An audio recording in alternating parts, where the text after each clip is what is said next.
I don't think you can just say there's one favorite moment. I think each week from day to, or each weekend, there's always a special moment for each and every kid, whether it's somebody learning to skate or somebody scoring a goal or they're making a pass. You know, each of their individual accomplishments don't outweigh anybody else's accomplishment. So I think there's not one that you can say is the best moment.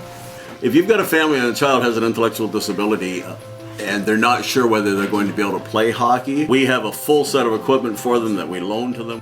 Basically, if we have a child that comes to us that wants to play hockey but does not have equipment, we get it. Cannot afford to play, we'll make it happen. When I first got involved, we had 17 kids that were struggling with 2 teams.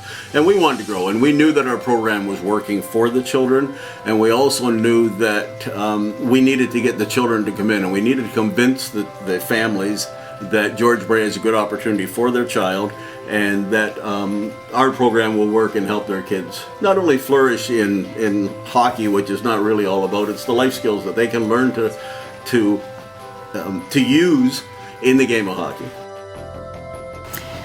When I first had Tyler 17 years ago in the hospital and they told me that he had Downs, they gave me a bunch of information on Down syndrome and what his future may or may not be like, and a lot of it focused on difficulties and challenges that he would face. Not a lot of positive in there.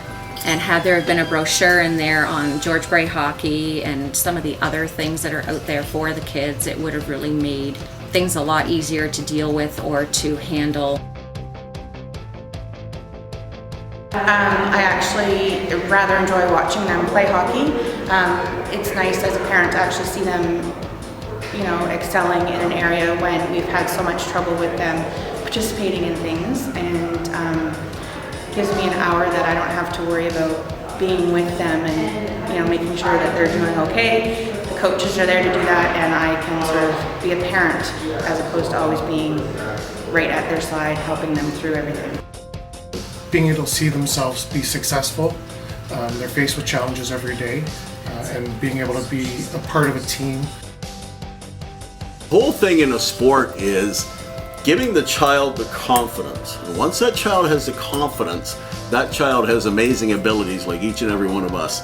Getting that confidence out of them is the difficult part with children with intellectual disabilities. So if we can give them the confidence to try something, with confidence, they'll build their own self-confidence. I have to say, when my son Tyler scored his first goal and my older 2 sons were on the ice reffing that game, so they were on there with him, that was pretty exciting. Yeah.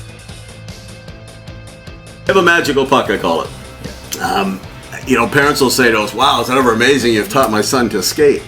No, the puck, our magical puck teaches the child to skate. It's a normal puck, but by using a fun atmosphere and using a puck that all the kids want to get to, they only know one way to get there, and that's to skate to the puck. The puck will teach them how to get along with other kids because we have to share the puck. The puck will teach them how, when on a winning day is great, it's good to win, it's fun to win, yay, but it's okay to lose too. Losing is part of life too.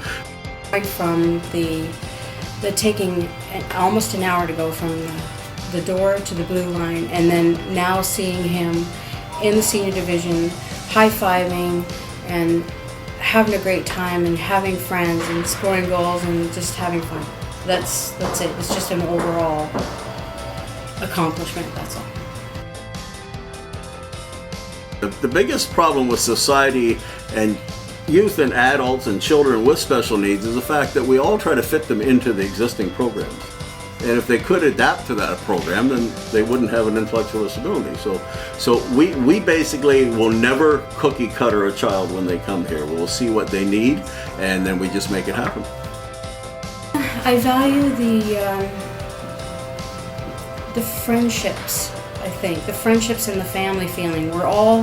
We all come here on the weekend regardless of what the week was like, and these kids sometimes have a really lousy week or a crazy week with whatever they have to deal with, and you know, they come into this arena and they're full of smiles, and this is their place where everybody's included and everybody's the same. Nobody's different here. Nobody gets looked at different here. So they just walk through those doors and they're here to play. And that's the important thing about the George Bray to me. Fun. Adaptability. Inclusive. Life skills. Family.